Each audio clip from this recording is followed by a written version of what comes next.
Hello, and welcome to the Empowerography Podcast. This is a platform created for women's voices to be heard and a place to share their stories, journeys, and successes with the world for the purpose of helping other women who might be on similar journeys. We are empowering women one episode at a time. I'm your host, Brad Walsh, so kick back, grab one of your favorite beverages, and enjoy the stories.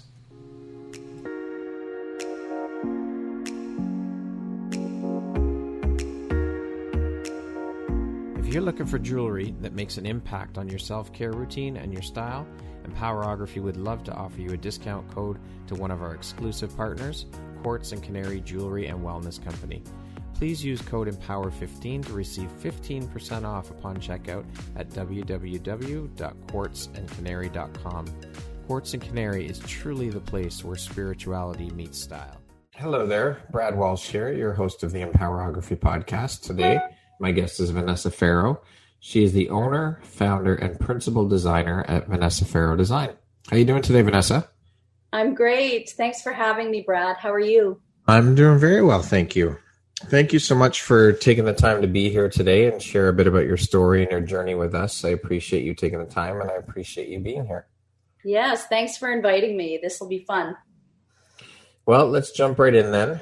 Vanessa, as I mentioned, you're the owner, founder, and principal designer at Vanessa Ferro Design. How long ago did you start the business? Well, I would say officially it's been about 5 years. It kind of grew organically and slowly over time. But I think the last 5 years, I've pretty much been at it full time. Now, I read that from a very young age, you've had an interest in interior design. How old were you when you expressed your interest, and how did that come about for you at such a young age? I've always had an interest in architecture, particularly historic homes, you know, big old mansions, castles, that kind of thing. And I've always loved just decorating. Even as a teenager, you know, decorating my room. I would help friends and family pick paint colors and wallpaper and light fixtures. It just was something I was always interested in. I would say as a teenager, Wow. Really. Mm-hmm. What were you doing for a career before you decided to jump into the world of entrepreneurship? So for the longest time, actually for many years, I worked in the investment industry. I worked at, big investment firm down on Bay Street for many, many years. Wow. Yeah, I know. It's just like, yeah. Whoa. I know. Yeah. Yeah. So how was that transition for you from corporate life and Bay Street to entrepreneurship? It was actually easier than it sounds and not so, overnight. It happened over quite a number of years.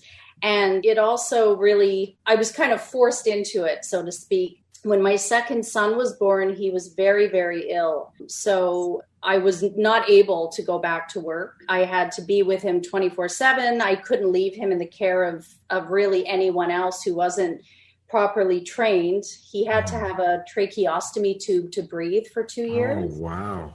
Yeah. So from what age? From a newborn baby. Oh my gosh. The minute he was born and was having trouble breathing, he had to be taken to a resuscitation room. And then they had to perform a tracheotomy procedure. So basically he had a hole made in his trachea, and then they put a plastic tube in for him to breathe. So that was for 2 years, and that obviously came with many challenges, as you can imagine. He's completely fine now, thank goodness. Excellent. I was just about to ask that. Thank God. Yeah. So, but it was 2 years where we really had to be watching him 24/7 to make sure that the trach tube hadn't fallen out, I had to stay up through the night. So I would sleep for a few hours while my husband watched him in the evening, and then I'd be up all night long. We did have some night nurses sometimes, but basically it was 2 hours 2 years, I should say, of not really sleeping. I always was kind of on high alert, that something could happen. So it was a very troubling time. Yeah. Oh, sure. Yeah. So were you working in the corporate world at that time? Yes, right? Well, up until I had him, and it was once we realized the severity of his condition that I couldn't go back to work, because I'd be leaving him with nurses all day long, and I really felt I needed to be there, as his mother, I had to be there. And so for 2 years, I was at home with him, basically acting as a nurse. I had another child, a younger child, a 9-month-old, I think he was at the time. So wow, we had a nanny that helped us with my older son because I was really focused on the younger son. Yeah. And at any rate, it was really a troubling time. It was very traumatic. I actually, to this day, I don't even remember when he started crawling, when he started walking. It was like all I cared about was making sure that trach tube stayed in his neck and that he could breathe. Yeah, of course. So it was really challenging. But out of that came a big change. After 2 years, the doctors at Sick Kids said, okay, the trach can come out. Yeah. And, it was a new lease on life. It was like we were just starting over, and anything was possible. The relief, the gratitude, all of that. Absolutely. So that's when we decided to leave the city, move out to the country, build that dream house. I wasn't going back to Bay Street. That commute was just a little too far. And my new job was to design and build this dream house of ours. So that was the transition. Wow. Well, a very tough one and scary for sure. Yeah. But that was the nudge. Had you been thinking about leaving before all this started with your son? Had you been thinking about starting your own business and getting into that world previously? Or was that really the catalyst that made you think about it? Well, I had always done design work on the side, right. Whether it was renovations we were doing on our own property, or I was always helping friends and family through the years. So just in an unofficial capacity, that was like my hobby, so to speak. So I hadn't seriously thought of leaving the investment world. Really, this was the nudge, that 2 years being away from it. Yeah. And coming out of sort of this dark period in our lives and realizing, oh my goodness, you've got a brand new start here. Lots of opportunities. Think about what you really want to do. What's this next chapter in your life going to look like? And so I gave it a lot of thought, and that's the direction I went. Amazing. Yeah. How have these experiences and struggles helped shape the Vanessa you are today, do you think? I think it taught me a lot, the experience with my son. I think gratitude is the big word that always comes to mind, because I spent, 2 years on and off at Sick Kids Hospital. I'd go down and sit at the Starbucks on the main floor, and you'd see so many people come and go, families, other children with different illnesses and conditions. And I realized that actually I was like the lucky one, because even if my child needed to live with a tracheostomy tube for the rest of his life, he could live for the rest of his life. And we were going to take him home. It was just a matter of when. Other families weren't having that same experience, and it was really hard to watch. And I really learned that even when you think your life is, not going the way you want it, there's always someone else that has more challenges, bigger challenges, Yeah, for sure. You should always be grateful, for what you do have. Yeah, definitely. Vanessa, what lights you up or inspires you the most about being an interior designer? I love, this might sound crazy, I just love delighting my clients and creating magic. I love taking people's vision, their ideas, even if they only have a few little ideas or one kind of vision. I love to kind of distill that all down and turn on my creative juices and try to figure out how I can create that magic for them. And I love, at the beginning of a project, the idea of all the different ways I could go with the design. The unlimited opportunities, which way we can take this. So that excitement, that I think is one of my favorite parts, really, the jumping off point of a new project, for sure. What lights you up or inspires you the most about being an entrepreneur? I think the freedom that it allows you, the freedom to sort of manage your own time, your own schedule, the potential for, really unlimited income, being in charge of that, choosing who I want to work with, who I want to engage with, which clients are a perfect fit, which trades do I want to work with, which vendors do I want to deal with.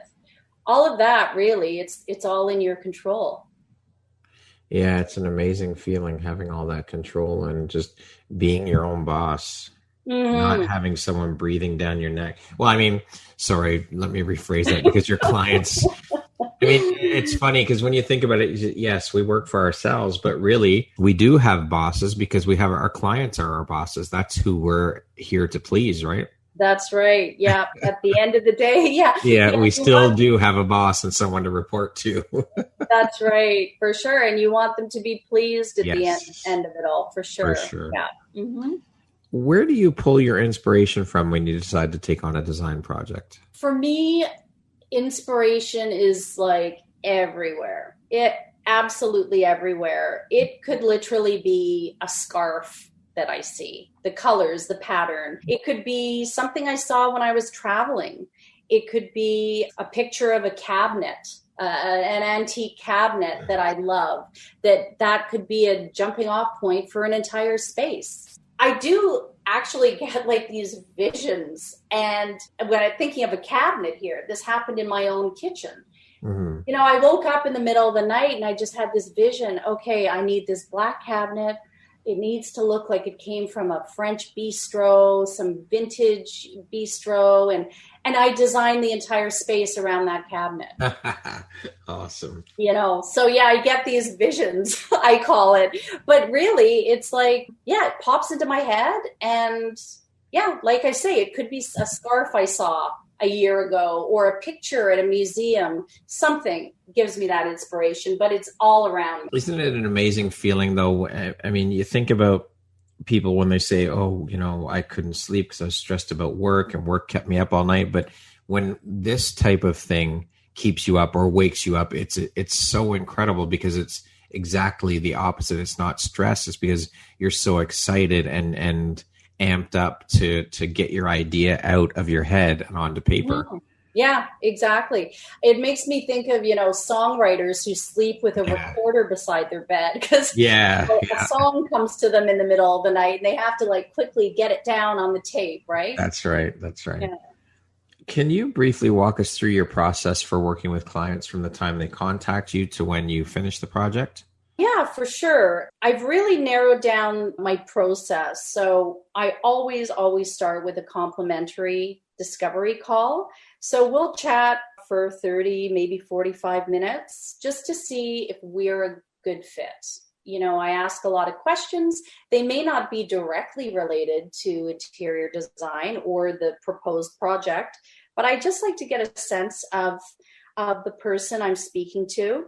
Design is a very intimate process, and people are entrusting you with their most personal spaces, really. They're opening up their homes to you. So a good working relationship and a good fit is hugely important right from the beginning. And that's one big building block of how well this whole design process is going to go, is making sure the client and the designer are really aligned.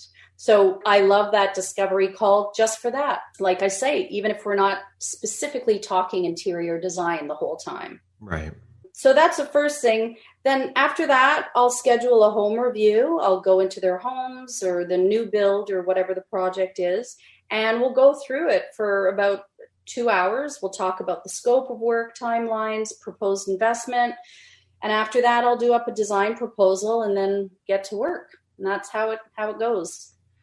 Flow is pretty good. Mm-hmm. What are some of the challenges you faced early on in your business and how'd you overcome them? I think one of the biggest challenges for me was really defining who I am as a designer, what I excel at, understanding the importance of specializing as a designer, not being sort of a jack of all trades, even though you could design spaces for anyone and any aesthetic. really understanding the value in specializing and really doing work in that vein and not trying to do everything and be everybody to everyone. It just didn't feel true that I was being true to myself anymore. But it took me a while to learn that, and I resisted it for a while too. It's one of the reasons I'm actually redoing my website right now too. I'm still working on that rebranding and really distilling down to how I want to put myself out there in the world as a designer. I think a lot of us do that as new entrepreneurs, right? We think we can do everything and we want to do everything, and it's part of it, but it takes time to realize that, hey, you know what? I can't do everything. Yeah. I should focus my skills and my specialties over in this area and let the other people who are better in those areas take over that part of it. For sure. Yeah, I agree. Now, you said that in a way you feel that out of the stress and hardship, as we talked about earlier, of your son's illness came this wonderful new opportunity, a new life in the country. You mentioned you guys moved homes. Mm-hmm. I read that it's an almost dream home that you moved into, and you said that's another story. Yeah. Talk about that. Yeah, well, anyone who's built a house understands what those challenges look like. And I mean, I had already done lots of designing and renos and all of that, but building this house was a huge taking. And I learned so many things along the way. It was a big project. It took up all my time, but it was a huge learning curve for me. And I really, from that, I learned about the challenges homeowners face, the kind of help they need getting through that process, and most importantly, how people deserve to be treated. Because there were some, we'll say, exchanges or conversations, things that didn't quite go as planned with the builder. And the finished product, while it was a beautiful house, it was such a struggle to get to that end of the project that my husband and I were left feeling kind of lukewarm about the whole thing. Right. We weren't madly in love with it. And so that's why I call it the almost dream home. And on realtor.ca one morning, I was sitting there having my coffee. I don't know why I went on realtor.ca, but there was this house right there. And that's the house. We have to buy this house. Of course, I told this to my husband, and he was like, who is this? Are you kidding me? What are you? There were still boxes piled up to the crown molding. We hadn't even unpacked. Wow. Fully. And, we ended up buying the house. We ended up moving, and we weren't even unpacked from that house that we just built. Well, that made the move a little bit easier, I'm sure. Yeah, well, so all that stuff went into storage because we now had to do a renovation on this house. The bones were there. I had the vision. I saw it all. And it's a very unique house, and we just fell in love with it. And yeah, so then it took us a year to renovate it while we lived in a rental. Wow. And yeah, we're still married, which is also, that might be the biggest surprise out of all of this, because it was a crazy couple of years. I'm sure it was. Yeah. It sounds like it must have been. Yeah, it was. Yeah. What advice would you give someone wanting to pursue a career similar to yours? Probably going back to what we chatted about a minute ago is, don't try to be a designer for everyone. Define what makes you special, where your real talents lie, and get really clear on what your niche is early on. Yeah. And don't tell lies to yourself. Don't resist it.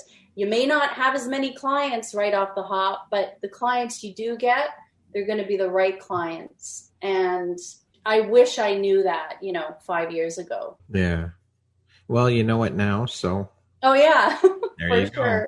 And you can impart your wisdom on to others that are seeking. So. Mm-hmm. Yeah. What do you think your unique skill set or superpower is that's helped you become successful?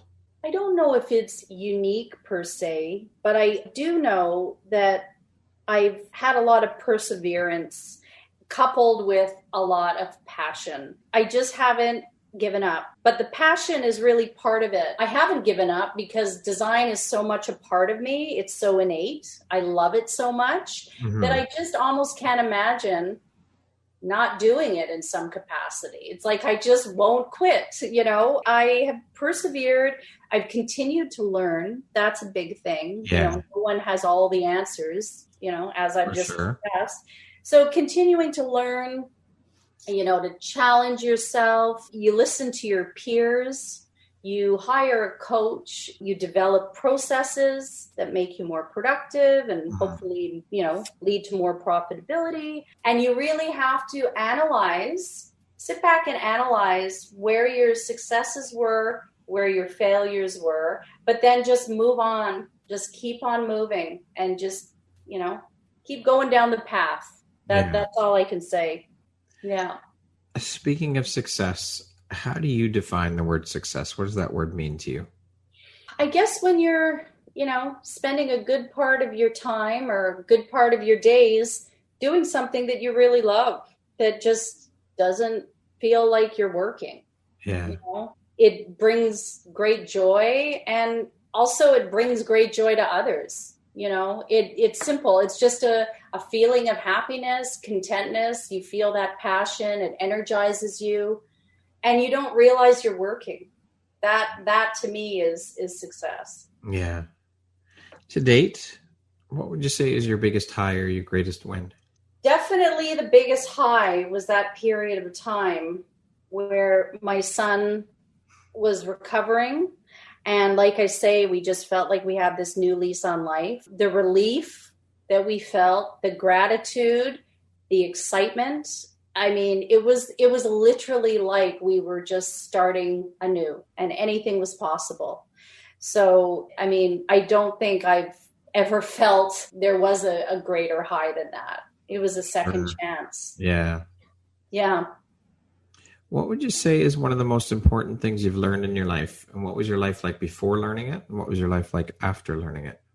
I guess it goes back again to just gratitude, because going through this challenging time with my son, I think it's hard if a person hasn't had a sort of tragedy. It's hard to really understand what that feels like and to really truly have perspective. I certainly didn't have the same perspective before as I did after and now. I think going through that gave me such perspective on just being grateful. Like I said before, we all like to go about complaining about this, that, and the next thing, but really to flip it over and think about all those good things, that we have, whether it's our health, whether it could be simple things, but just feeling grateful. Because like I said, there's a lot of people out there that have it way worse than you do. For sure. Yeah. People find it so hard though to flip the narrative and appreciate what you do have as opposed to what you don't have or what you're going through at that moment. Mm-hmm. Yeah. And I think, and that's back to my point, it's hard if you haven't really experienced those lows to truly know what that feels like and to gain that perspective. And that was a big lesson for me. That definitely changed me. I'm sure it did. That is definitely what you went through is certainly a life-altering experience. Mm-hmm. Yeah. What would you say is one of the best pieces of advice you've ever received? This is going to sound really ironic since I haven't stopped talking, but talk less and listen more. And you can never go wrong with that approach, really, whether it's your friends or family or listening to my clients, just listen more and talk less, period. People just want to be heard, right? Yeah. Yeah. What makes you feel inspired or like your best self? I love traveling like most people, I love planning adventures, planning itineraries for trips, dreaming about the places we can go. I love architecture, obviously. Yeah. I get inspired in our travels just by seeing beautiful buildings. Often they're old buildings, ancient buildings, historic homes, that kind of thing. But also throughout my life, I've got a background in musical theater, so I've always, been singing and performing, and to me that inspires in me as well. That's one of my favorite things to do.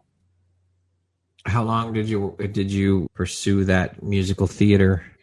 I kind of, right through high school, I kind of did musical theater on and off throughout, I haven't in the last couple of years done a show, but I have done lots of musical theater performance and cabarets and things like that. So it's something I love to do. You have to also have the time to be able to do all these other hobbies, but it's always on the back burner, I love it. Yeah. Can you share a situation that's occurred in your life that you feel provides insight as to your character, who Vanessa is? Actually, this has to do with musical theater. I was doing a performance, and we were all backstage during a break, and the director was in the dressing room with me and the other girls, and I guess she was sitting there watching me kind of go around and interact with the other cast members. And at one point she pulled me aside and she commented on what a strong motherly instinct I have. And I said, well, what do you mean? And she said, well, I was just watching you. And, you're always thinking about that. You want to make sure everyone's okay. Mm-hmm. Do they need help with their makeup? Does so-and-so need help with their costume? Where did the bobby pins go? Does someone need a snack? And it's funny, that stuck with me because, honest to goodness, I had no idea that I appeared that way. I was just, the curtain's about to go up. Let's make sure everyone on this team, is ready to go. That's sort of where I was coming from. But it's funny when other people are watching you from the outside, the impression that they get, it never had occurred to me that I would be described that way. So it kind of stuck with me. A nice compliment, but for kind sure. of funny. Yeah. Okay. What do you feel most grateful for in your life? Always health, my children's health, my husband's, my family's, my friends. Without health, we have nothing. That's it. So that's a huge thing, Health is wealth, as they say. Yeah. Yeah. Well, yeah. And once you lose your health, you may never get it back. That's right. So that's a huge thing. Yeah, my grandfather always used to say to me that along those lines, like, you can have all the money in the world, but if you don't have your health, what good is that money? Exactly. If you're not able-bodied to get out there and do what you want to do. That's always stuck with me. He told me that since I was a teenager. Always stuck with me. Exactly. Vanessa, what does the word empowerment mean to you? I would say it's when you possess both the knowledge and the resources to be able to move your plan forward or to set out on your journey, whatever that looks like for you. It's both. It's the knowing and the having. And when all of that comes together, I think you're in a good place to move forward. Okay. What is one of your favorite quotes? Gloria Steinem once said, "Dreaming, after all, is a form of planning." And I definitely agree with that. Yeah, I like that one. Okay, we're going to jump into a little rapid fire section here. So the next grouping of questions will just be 1, 2, 3 word answer type things, okay? Sure. How would you describe yourself in one word? Creative. What was your dream job as a child? To be a performer on Broadway. What's the first thing you notice about a person? Their eyes. What's the first thing you think when I say the word future? Picture my boys all grown up. If you could teach the world one thing, what would that be? Be kinder to animals. They don't need to suffer so much when they're raised, when they're slaughtered, just to become food on our plate. There's a better way to do this. If you had a theme song that played every time you walked into a room, what song would that be? Don't Rain on My Parade. Yeah. What's one thing you want but cannot buy with money? A 6-pack. Entrepreneur life is challenging and rewarding. If I had an extra hour a day, I would hang out more with my boys. My favorite way to unwind is a glass of red wine and a good movie or TV show. The last book or podcast I listened to or read was? I listened to a few different podcasts. Usually it's interior designers speaking. Mom life is? Busy, and especially during this last year, very challenging with online learning. Real times. If you could change one thing about the world, what would you change? Poverty, reducing illness and suffering. All right, that concludes our rapid fire section. What is the most recent investment you've made in yourself? I would say a fitness trainer. What is one of your biggest failures or teachable moments, and what did you learn from it? I would say that just in general, I mean, there's probably been quite a few times in my life where I, was really hasty and I judged a book by its cover, so to speak. And then I found out that I was completely wrong. And so I would just say, don't do that because you're usually wrong. You give people the benefit of the doubt, and sometimes you're pleasantly surprised. Very true. Mm-hmm. Who in your life has had the biggest impact on you and why? I would have to say best friend of 30 plus years. She's probably the kindest person I know. She's generous. She's got such a work ethic, integrity. Her friendship has been an inspiration for me and a real gift to me. So, yeah, my best friend. If you could step into my shoes, what would you have asked yourself that I didn't ask you? I think you've covered it all, Brad. Oh, that's good to know. Thank you. I think you've done your work here for sure. Vanessa, if you could go back and give your younger self one piece of advice, what would that piece of advice be? This is what youth looks like. Enjoy it while it lasts. Period. Because it won't last. So enjoy it. The years are fleeting. Time flies so quickly. Oh, yeah. And I think the older that we get, the quicker the time goes by. Oh, definitely. You could remember when we're teenagers and it's like, oh, I can't wait till or just before tweens, I guess they call it. Mm-hmm. Oh, I can't wait till I turn 18 or 19 or whatever. And now it's like, oh shit, I wish I could go back to 20 something. Yeah. I think back to myself, as a teenager, thinking kind of those same things. Oh, I can't wait till I'm 21 or, and now I'm thinking, are you crazy, girl? Are you crazy? What were you thinking? But what's that saying? Youth is wasted on the young? Yeah. Is that it? Yeah. Because they're not thinking. No, it's true. And no, none of us do when we're young. We want to get out of those years and become adults. But it's like, don't rush those years. And that's what we used to tell our girls is, listen, don't rush. Just enjoy being a kid because adulthood will be here before you know it. And you'll be wanting to go back to being a kid again. Totally. Yep. Lastly, Vanessa, if you were to deliver your last 30-second speech to the world, what would that last 30 seconds sound like? Well, this sounds a little preachy, but it's kind of simple stuff. Just generally, remember to be kind, remember to put yourself in other people's shoes and show compassion, be present, and treasure every moment. Beautiful. Thank you so much, Vanessa, for taking the time to be here today and share your story and your journey with us. I appreciate you and welcome to the Empowerography community. I'm so honored and happy to have you here as a member, and I truly appreciate you. Thank you so much for having me, Brad. It was a lot of fun. Once again, my name is Brad Walsh, host of your Empowerography podcast. Today, my guest has been Vanessa Ferro. She's the owner, founder, and principal designer at Vanessa Ferro Design. Thank you so much, Vanessa. I hope you have an amazing rest of the day. Thank you, Brad. Take care.